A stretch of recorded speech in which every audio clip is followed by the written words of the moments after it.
Nessa aula eu vou te passar alguns conceitos bem breves sobre atributos. Bem, antes de tudo, eu só vou reforçar para você alguns conceitos bem básicos que eu até expliquei na aula anterior sobre atributo. Bem, a gente sabe que um atributo ele serve para armazenar um dado alfanumérico simples, ou seja, números e textos ao mesmo tempo, pode ser também, datas e etc, né, dentre outros, contidos em uma classe. Então, como eu destaquei na aula passada, os atributos no diagrama, né, ele fica nessa parte do meio aqui, entre o nome da classe e o nome dos métodos. Então, o principal papel do atributo em uma classe é servir para definir as características da classe. E aí eu aproveito para dizer, ó, aqui eu falei que um atributo ele é um dado alfanumérico. E teoricamente, na prática é a mesma coisa, mas teoricamente é importante diferenciar o que é um dado e o que é uma informação. Então, o dado, pessoal, é apenas um valor, digamos assim, né? Por exemplo, se eu forneço o meu nome a você,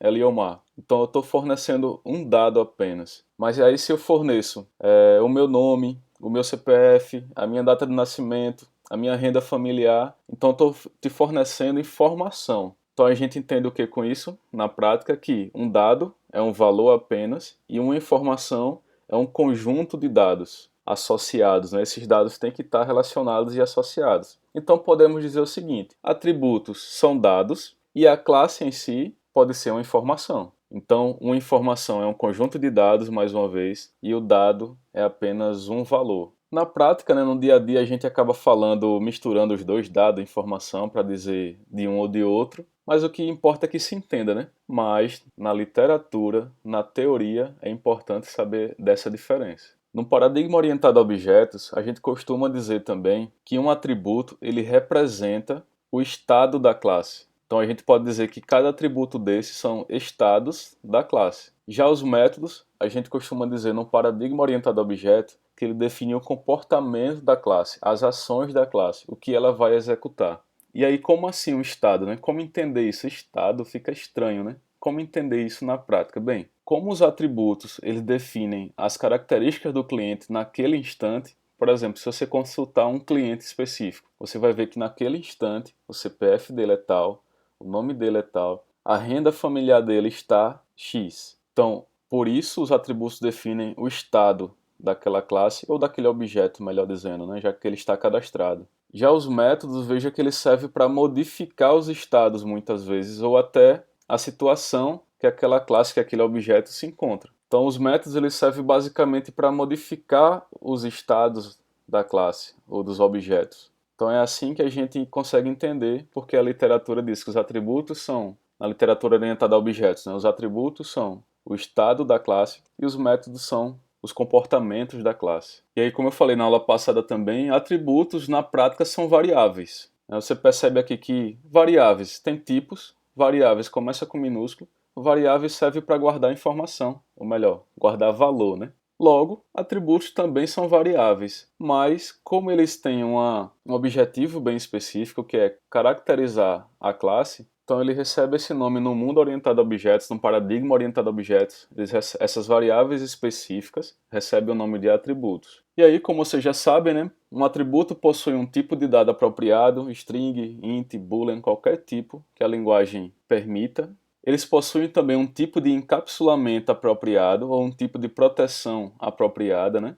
E aí vai depender do objetivo e da modelagem. Basicamente são três tipos de encapsulamento ou de proteção: pública, protegida e privada. No modelo, pública é representado por menos, quando o atributo ele é público, e quando o método também é público. Já hashtag, o jogo da velha, né, representa que aquele atributo ou aquele método pode ser também protegido. E o símbolo de mais na classe significa que aquele atributo ou aquele método é privado. Então veja aqui no diagrama que eu defini aqui todos os atributos como públicos, porque estão com menos no início, e eu defini que os métodos são privados. Eu coloquei o mais aqui do lado de cada um. Então dificilmente vai ter um atributo protegido com a hashtag aqui, dificilmente. O mais comum seria público e privado. Então é isso, quando um atributo ou um método ele é público, significa que eu tenho acesso livre a partir de qualquer classe a esse atributo ou a esse método. Quando ele é protegido, significa que eu tenho acesso livre apenas se eu estiver acessando de uma classe do mesmo pacote.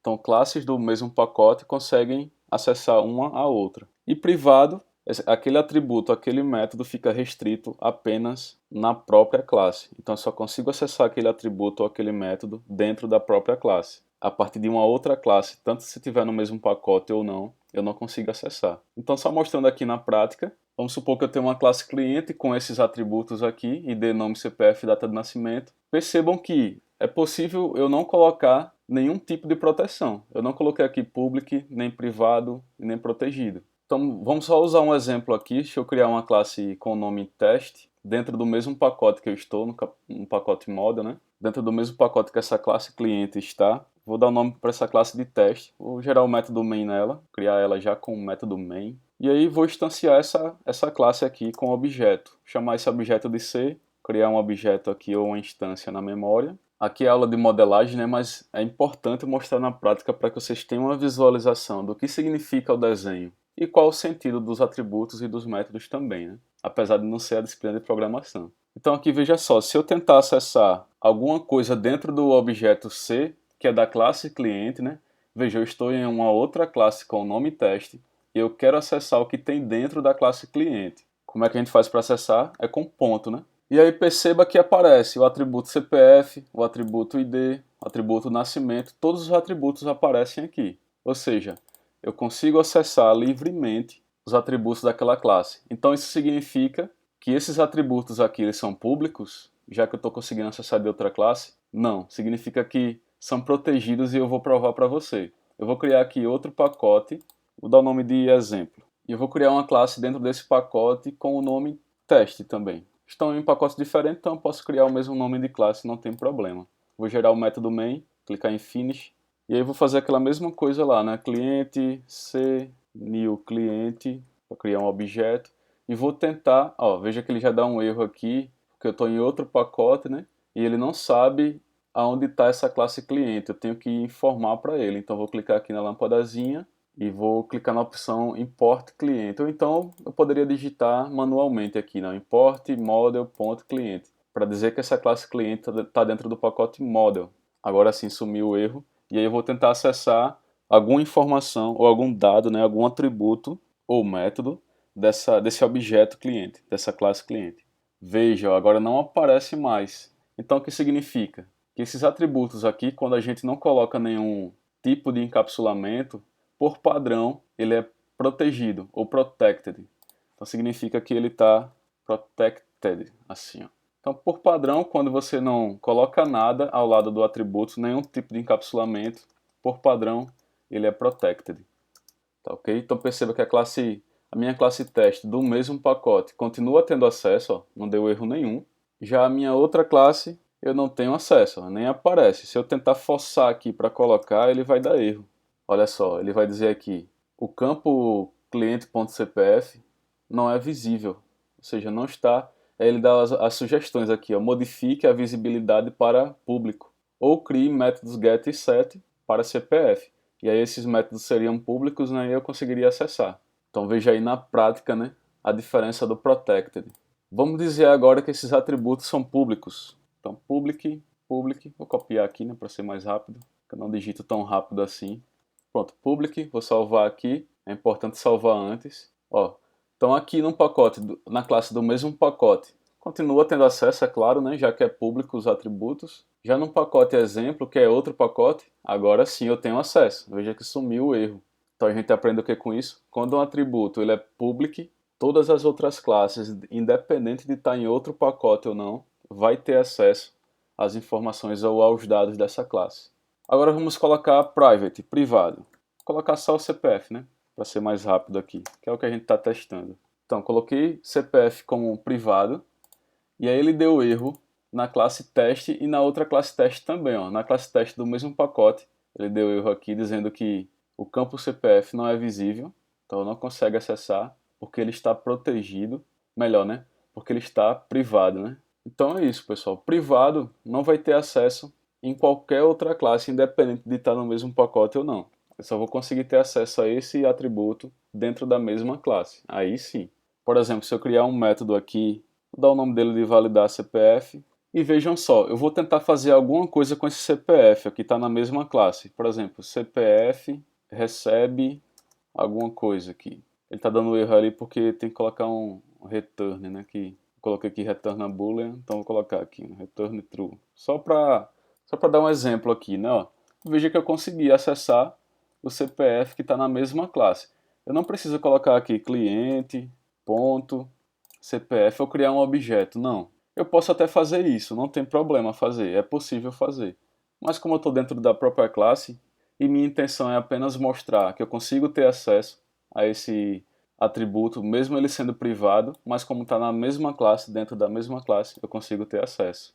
Tá ok? Então eu espero que você tenha compreendido aí essa diferença de encapsulamento e esses três tipos de encapsulamento ou proteção.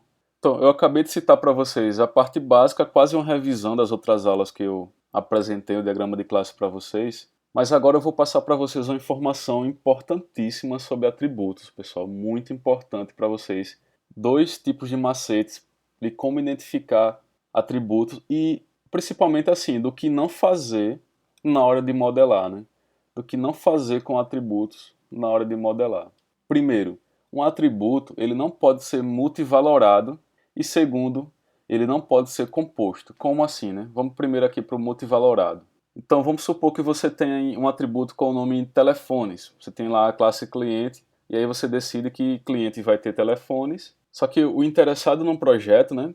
O seu cliente chegou para você e disse, ó, eu quero que o cliente da minha loja, por exemplo, ele consiga armazenar vários telefones, ele consiga cadastrar vários telefones dele ao mesmo tempo. E aí você vai perguntar para ele, são quantos telefones então, no máximo? Ele pode cadastrar 2, 3, 4 ou não tem limites? Porque isso é uma informação importantíssima na hora de modelar. Porque veja bem, se ele disser para você isso, esse tipo de regra de negócio, você não pode fazer assim, um atributo apenas simples do tipo string, na intenção de armazenar esses valores desses telefones dessa forma aqui, ó, como um string simples. Isso vai dar uma dor de cabeça na hora de puxar um relatório. Por quê? O DBA, né, o administrador lá do banco de dados, que estiver produzindo os relatórios, responsável por produzir os relatórios no banco de dados, na hora de puxar um telefone apenas ou separar esses telefones, ele vai ter que fazer um código gigante, uma gambiarra num algoritmo aí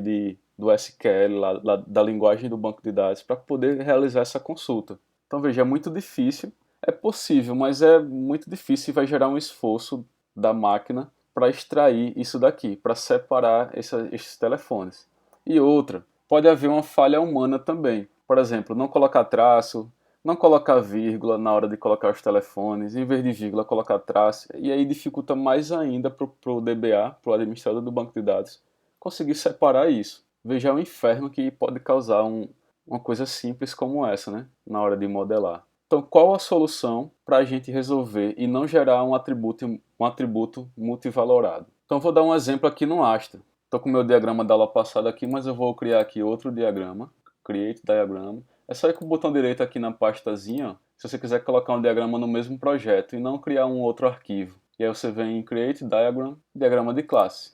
E aí ele gerou outro aqui vazio, eu posso até dar um nome. Não, esse aqui é o meu primeiro, né? E esse outro aqui eu vou dar um nome para ele de teste. Vou colocar diagrama teste. Ok, então veja que eu tenho aqui agora duas abas aqui em cima. Eu posso trabalhar com os dois que estão no mesmo documento, no mesmo arquivo. Então vamos lá, vamos supor que eu tenho aqui uma classe cliente. Vou aumentar o zoom. Ele diz que já existe, né? Estou criando aqui uma classe, ele está dizendo que já existe a classe cliente. Então vou fazer o seguinte, eu vou puxar aqui do diagrama então. Eu poderia gerar um outro arquivo, mas já que já estou aqui, né, eu vou puxar aqui ó, do lado, vou puxar a classe cliente. Agora sim. Então veja só, a nossa intenção é gerar um atributo aqui, né, telefones, do tipo string, do jeito que está lá, é assim, ó. Então repetindo, a intenção do interessado no projeto é que um cliente ele consiga armazenar vários telefones. Se eu modelar dessa forma aqui com tipo string, eu vou ter que cadastrar todos os telefones dele da forma multivalorada, ou seja, daquela forma que eu mostrei no slide, dessa forma aqui, ó, na hora de cadastrar. Como eu falei, isso gera problema demais. Então o que é que a gente pode fazer? Se houver um limite de telefones, eu posso estar fazendo assim, ó, telefone 1 do tipo string, aí beleza, eu vou só armazenar um telefone aqui, né, um dado apenas. E aí eu posso colocar telefone 2 E telefone 3, isso se o interessado no sistema de sé, ou cliente que está pedindo o sistema de sé, que o limite são 0, 1, 2 ou 3 telefones no máximo. E aí fica tranquilo, né? É só fazer dessa forma. Quando o DBA for puxar um relatório de todos os telefones que o cliente tem, fica muito mais fácil. Eles estão bem separadinhos aqui. Então a forma de acesso é simples, tranquila. Já dessa forma aqui não. Ele vai ter que fazer um algoritmo maluco aí para conseguir extrair isso, mas consegue. Mas vai gerar um esforço da máquina, vai perder um desempenho. Mas se ele disser que não existe limites para cadastrar telefone, ou então o limite for 10 telefones, aí fica inviável colocar 10 atributos aqui. Aí não seria interessante, mesmo tendo limite. Então nesse caso é mais interessante a gente criar uma classe cliente. Então vou apagar aqui, só dar Ctrl D, né? Que ele deleta. Opa. No meu caso é Command D. Então aqui, beleza, eu posso voltar para telefones e dizer agora que o tipo desse atributo é telefones. Mas antes de colocar aqui, vou criar logo a classe aqui com o nome telefone. Vou aproveitar essa que está aqui. E agora sim, eu posso vir aqui no tipo e dizer que o tipo é telefone. Só que veja, mais uma vez, se eu deixar apenas dessa forma, eu vou conseguir cadastrar apenas um telefone. Porque uma classe ela cria apenas um objeto, né? É possível criar apenas um objeto da forma que está, assim. Se o tipo for simplesmente dessa forma, eu só vou jogar aqui dentro um objeto. Para eu jogar vários objetos, que é a nossa intenção, né? Eu vou ter que criar aqui uma lista de telefones. O tipo desse atributo telefones vai ser tipo lista de telefones. Então posso criar aqui ArrayList e o tipo dos itens dessa lista vai ser telefone, os itens, né? Então ele já pergunta aqui ó, que não existe essa classe ArrayList com os tipos telefones. Deseja criar? Sim. Pronto, agora sim eu tenho um atributo telefones e dentro desse atributo eu posso armazenar uma lista de telefones, de objetos separadinhos lá de telefones. Aí sim, para trabalhar com esse tipo de estrutura ArrayList é muito simples. Já existem métodos prontos para trabalhar com ArrayList. O próprio método for, ele tem um estilo lá nele, um mecanismo de sintaxe dele lá que você consegue de forma muito simples percorrer todos os telefones que estão armazenados nessa lista. Existe a classe também a list, apenas list. Pode ser assim também. Ele está perguntando se eu quero criar, sim. Então você pode ver tanto a classe list como a classe ArrayList, tanto faz. Vou deixar list aqui mesmo. E aí na classe telefone, né, eu esqueci de colocar aqui, teria o número do telefone, do tipo string, né? E aí melhor ainda, eu posso colocar aqui o DDD, aí eu teria uma estrutura de dados, né? Ou seja, um conjunto de dados gerando toda a informação do meu telefone, DDD e o código do país, por exemplo. No caso do Brasil é o 55, né? Código do país colocar string também, que pode ser mais 55, né? Geralmente é assim. Então nessa dúvida eu vou colocar como string e não como inteiro.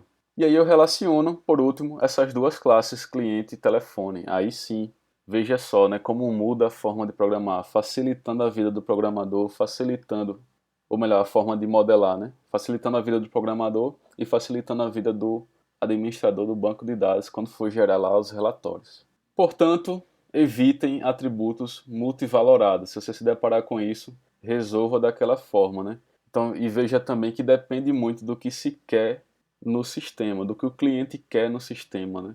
Vai ter cliente que vai querer um telefone só. Oh, não, os clientes do meu sistema vai cadastrar apenas um telefone só. Aí, beleza. Ou então, eu vou ter telefone e celular. Aí você colocaria aqui um atributo telefone do tipo string, celular do tipo string.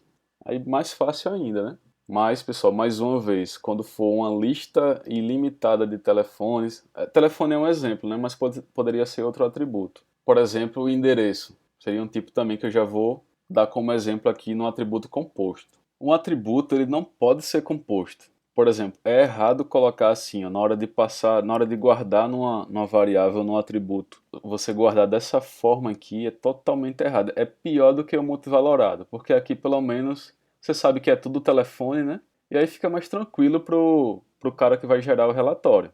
Agora, aqui é complicadíssimo, veja. Eu tenho uma rua, que é um dado, eu tenho o número, que é outro tipo de dado, né? Ou seja, natureza diferente. Uma coisa é o número, outra coisa é a rua, apartamento, bairro, CEP e aí vai. Então veja, na hora de cadastrar, quem cadastra o usuário, ele pode cadastrar em ordens diferentes, não seguindo essa mesma ordem. E aí, para saber quem é quem, ele pode colocar aqui, em vez de bairro, colocar B apenas, B ponto. Porque se colocar sempre assim, né, bairro, sempre assim número, sempre assim rua, ainda dá para fazer um algoritmo que você consegue extrair. Mas você sabe que na prática não é assim, né? Isso aqui vai estar uma bagunça aí. Você não tem como criar um algoritmo para separar isso. Aqui é impossível, é impossível. Aqui ainda é possível. Você pode se ligar aqui na quantidade de números, né, nas vírgulas, e ainda assim ainda fica complicado. Pode haver algum erro aí na hora de puxar um relatório. Já aqui vai ter erro com certeza, não tem como saber. Então vai lá que lá no relatório você informe que é a rua, mas na verdade está informando é o número e vai misturar tudo. Então atributo composto não pode existir, ou seja, que compõe vários tipos de dados em um atributo apenas. Isso não pode existir, você tem que separar. É por isso que eu sempre disse lá na modelagem, né, nas aulas anteriores, se você perceber que você está coletando atributos, né? Ó, lá no documento de visão geral você identificou rua, você identificou número, apartamento, aí opa, isso aqui é uma estrutura de dados. É melhor criar uma classe para que eu concentre esses dados de forma separadinha dentro dessa estrutura. Como aqui, né? O correto é fazer assim, ó, rua, número, complemento, tudo separadinho. Ou seja, teria uma classe endereço, e aí essa classe endereço teria separadamente um atributo só para armazenar a rua, um atributo só para armazenar o número e assim por diante. E aí vamos fazer isso na prática? Então, como eu já tinha feito na aula passada, né, mas eu vou revisar aqui. Eu não poderia ter um atributo aqui em cliente endereço do tipo string. A não ser que o interessado pelo sistema, o nosso cliente, ele diga, ó, eu quero que o meu cliente da minha loja, ele consiga armazenar no endereço só a rua e o número. É muito difícil acontecer isso, né? Mas mesmo assim não é legal, não é interessante. Lá na frente pode ter uma dor de cabeça. Então, como endereço, a gente sabe que o endereço não é um dado apenas, não é uma rua só. Se fosse uma rua só, aí sim, string resolveria. Mas a gente sabe que é uma estrutura. Logo, você já se liga. Não, uma estrutura. Beleza, eu vou criar aqui uma classe com nome e endereço. Eles que já existem, né? Então, beleza, deixa eu puxar aqui o endereço do lado. E aí ele já veio, ó, já existia, né, no meu arquivo. E aí aqui eu digo, o atributo endereço da classe cliente, eu poderia aqui ter, por exemplo, endereço de cobrança, por exemplo. Então vai ser do tipo classe endereço, que é uma estrutura dentro de outra. Eu poderia ter também o endereço de residência, do tipo endereço. Aí veja só como a minha modelagem fica bem mais eficiente, tá vendo? Eu poderia criar um objeto só com o endereço de cobrança dele e armazenaria dentro desse atributo. Criaria outro objeto só com o endereço de residência dele e armazenaria dentro desse mesmo atributo aqui, endereço residência. E se for uma lista de endereços, como eu falei aqui, foi o caso do telefone, né? Que seja ilimitada, aí é mais interessante criar assim, como eu já expliquei, endereços do tipo array-lista ou só lista, né? E os elementos dessa lista vai ser do tipo endereço. E aí é só colocar assim entre maior que e menor que você já está informando para a equipe de programação que essa lista, os elementos dela vai ser do tipo endereço. E aí, como representar essa lista no código, né? É simples. Deixa eu vir aqui para o meu Eclipse novamente. Eu posso dizer aqui, ó, por exemplo, que colocar como privado, o meu cliente ele tem telefones, né? Telefones, mas primeiro eu coloco o tipo, né? E é interessante que aqui é de um jeito, primeiro o tipo, depois o atributo. Lá no diagrama é primeiro o atributo, depois o tipo. Aí na hora de programar confunde, né? Então aqui vai ser do tipo list, ou array list, né? De telefone. Opa, telefone. É do mesmo jeitinho, tá vendo que está no diagrama. Então a equipe de programação, quando pegar o seu diagrama e for fazer o código, o modelo físico, né, que a gente vai aprender na próxima aula, fazer esse modelo físico e gerar automaticamente esse modelo físico a partir do diagrama. Ele vai fazer do mesmo jeitinho aqui, ó, list. E aí não tá dando erro tanto em list como em telefone, porque, ó, se eu vim aqui na lâmpadazinha, ele está dizendo, ó, cria a classe endereço, está me sugerindo criar a classe endereço. Beleza, eu posso clicar aqui. Ou então eu já vim aqui no pacote model, clicar em new class e criar essa classe endereço. Finish. E aqui eu posso dizer que endereço tem rua, endereço tem bairro. E outra coisa, pessoal, muito cuidado. Atributo não é o valor. Atributo é o significado. Por exemplo, aqui é bairro. O nome do atributo é bairro. Eu não posso colocar aqui, por exemplo, bairro Centenário. Não, aqui já é a informação que eu vou guardar futuramente. Muitos fazem isso na hora de modelar. Rua. Aí coloca aqui, sei lá, Barcelona. Não, não é assim. Você não está cadastrando aqui. Aqui você está definindo o que vai ter. Vai ter o quê? Rua. Aqui vai ter o quê? Bairro. Entendeu? Muitos na hora de modelar fazem isso. Então tome cuidado com isso. E essa lembrança veio agora na mente de que vocês fazem muito isso. Não tinha nem colocado aqui na minha programação e eu acabei lembrando. Ainda bem que eu lembrei para reforçar vocês sobre isso. Então é isso. Define aqui a classe endereço. Eu não vou colocar todos para não me estender muito na aula. E aqui, ó, se eu esqueci de salvar aqui a classe endereço, volto para cliente. Opa, eu criei endereço, é criar telefone. Essa é a desvantagem de estar gravando aula e não ter aluno assistindo, né? Que aí não tem ninguém para informar que eu estou errando. Era telefone. Então, criar aqui a classe telefone. E aí telefone. Aí vem, né, string. Aí você vai colocar o número aqui do telefone? Não, você vai colocar número. Que mais? DDD. Você vai colocar o valor do DDD? Não. É só o sentido, né? A classificação, DDD. Pronto, eu vou voltar para cliente. Ó, veja que sumiu já o erro aqui do telefone, porque agora ele já sabe onde é que está esse telefone. Falta saber onde é que está a classe list, que está em outro pacote, que são os pacotes nativos do Java, né? Nas bibliotecas do Java. Então, para importar, eu vou aqui na lâmpadazinha.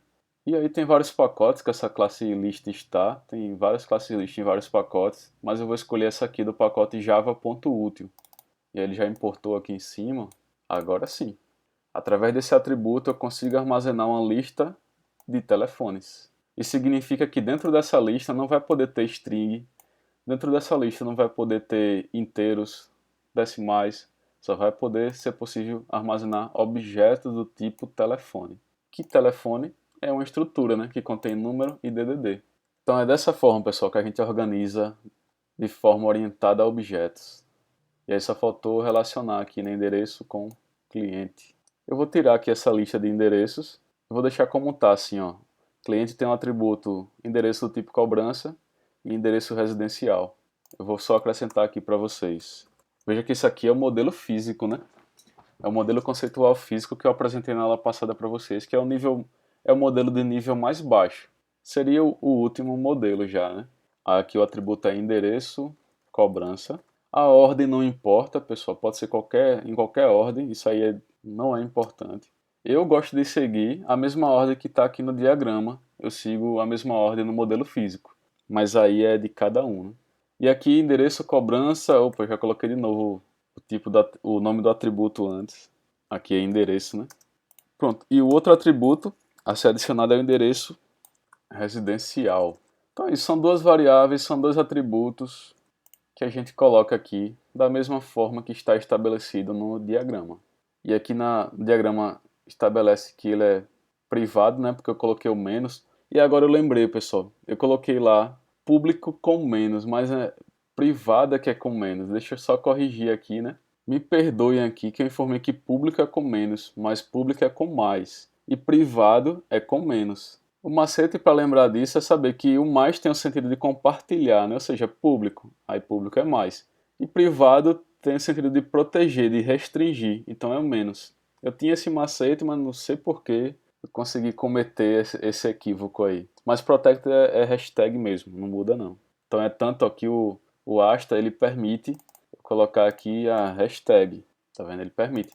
Mas se eu colocar aqui, por exemplo, um símbolo qualquer, por exemplo, o i-comercial, ele não deixa. Ele colocou na frente do atributo, mas voltou o menos, o privado. Mas o hashtag ele deixa. O protected, né? O protegido. Ó, ele deixa certinho. Então é isso, desculpa aí por essa informação errada. Depois eu vou mudar aqui no slide. Então é isso. Passei para vocês que um atributo ele não pode ser muito valorado e nem composto. Não cometam nunca esse tipo de erro para não gerar uma dor de cabeça para os programadores lá na frente e nem para os administradores de banco de dados na hora de criar os relatórios. Eu esqueci de mencionar uma coisa para vocês aqui sobre atributos, de acrescentar nesse tipo de informação, é que é possível modelar aqui nos atributos, vou estar aumentando o zoom aqui. Por exemplo, um atributo ele já pode começar com um valor inicial. Então eu posso chegar aqui, por exemplo, no item e no subtotal. eu posso dizer que ele já começa, ó, recebendo zero, por exemplo. Então eu posso inicializar o atributo, isso já no diagrama,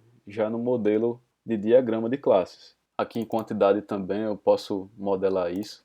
E aí é só colocar no finalzinho aqui o valor que deseja. Por exemplo, coloquei zero aqui. Então quando eu for criar um objeto lá no código, né, o programador ele já vai criar aquela classe para quando eu for criar o objeto, ele já inicializar de cara, sem que eu passe qualquer valor, ele já inicia com zero, nesse caso aqui. Então eu estou informando para o programador que ele deve criar o código dessa forma, possibilitando isso. Eu já vou mostrar para vocês na prática isso aqui. Outra coisa, eu já posso inicializar também um atributo, pode surgir essa necessidade, né? Do momento que cria um objeto, esse atributo ele já inicialize de cara com um cálculo, ou melhor, derivado de outros atributos. Então, só um exemplo aqui, ó. Eu poderia, num atributo valor total da venda, eu posso dizer que isso aqui já vai inicializar, né, já vai receber esse atributo, um cálculo, por exemplo, um cálculo derivado de outro atributo, ou um cálculo qualquer também. Posso dizer aqui que o valor total, o cálculo dele vai ser, sei lá, o desconto menos o subtotal, por exemplo, né? Eu poderia fazer um cálculo qualquer, colocar mais, menos, eu cliquei aqui fora. Então veja que eu coloquei aqui um cálculo. E outra regrinha diz também que quando existe um cálculo que inicializa o atributo, você tem que colocar o símbolo de barra aqui no início. Agora, deu um erro aqui, né? Gerou tudo isso. Deixa eu ver o porquê. Eu vou deletar tudo e vou colocar isso aqui no início. Eu vou apagar até a proteção, né? Encapsulamento. Vou colocar já de cara aqui a barra e o tipo também que eu apaguei, né? Tipo double. Dá Enter. Beleza. E aí eu vou acrescentar agora depois que eu coloco a barra. Porque é isso, quando existe um cálculo, a gente tem que colocar essa barrinha aqui no início do atributo. Isso é simbólico, né, para representar, pessoal, para, como diz aqui, aqui é uma linguagem de modelagem, né, é o ML. Ali, toda linguagem ela quer passar uma informação e aí você tem que seguir algumas regras para passar a informação. Qualquer programador no mundo inteiro que bater o olho nesse diagrama e ver essa barrinha, ele vai saber que aqui vai existir um cálculo. E aí vamos supor que esse cálculo vai ser derivado de outros atributos. Pode acontecer também, por exemplo, desconto menos o subtotal, né? E agora ele deixou certinho, tá vendo? Então é isso que eu queria passar para vocês. Que um atributo ele pode ser inicializado já representando aqui no diagrama e ele pode ser inicializado com um cálculo, só que aí quando for cálculo, coloca a barrinha aqui no início do nome do atributo. Então como é que ficaria isso no código? Vamos lá. Então aqui no código seria assim, vamos supor que eu tenho uma classe, que eu vou criar aqui uma classe item, e aí esse item vai ter quantidade, subtotal e livro, né? Então todos privados, né? Porque está com menos lá, então significa que é privado. Aí int, né? De inteiro, que é quantidade. Aí eu digo que essa quantidade, aí não vai ser mais assim simples, porque o diagrama está informando que ele vai ser inicializado com zero. Pronto, veja que ele deixa, ó, simples assim, perfeitamente como está representando no diagrama. E aí vem o subtotal também. Então, private subtotal, já inicializando com zero, né? E aí só faltou o tipo aqui que é double. Ok, perfeito. E aí vamos para um atributo que tem um cálculo, né? Para não criar outra classe, para não demorar mais, vamos fazer nessa mesma classe item. Vou só acrescentar aqui, só para simular aqui um valor, né? Tipo privado também, colocar double, colocar valor. E aqui eu posso dizer que colocar aquele total, né? Total geral, vai receber um cálculo de quem? Por exemplo, do subtotal menos o valor, por exemplo. Não tem muito sentido isso aqui, mas é só uma simulação, né? Para representar isso aqui, ó.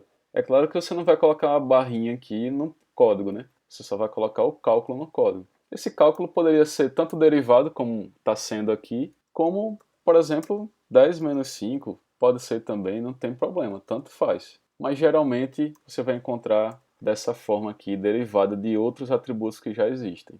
Tá ok, pessoal? Então, só para representar aqui, que eu esqueci de mostrar para vocês, que nos atributos é possível modelar dessa forma também, já inicializando com algum valor. E é isso, pessoal. Espero que vocês tenham gostado dessa aula.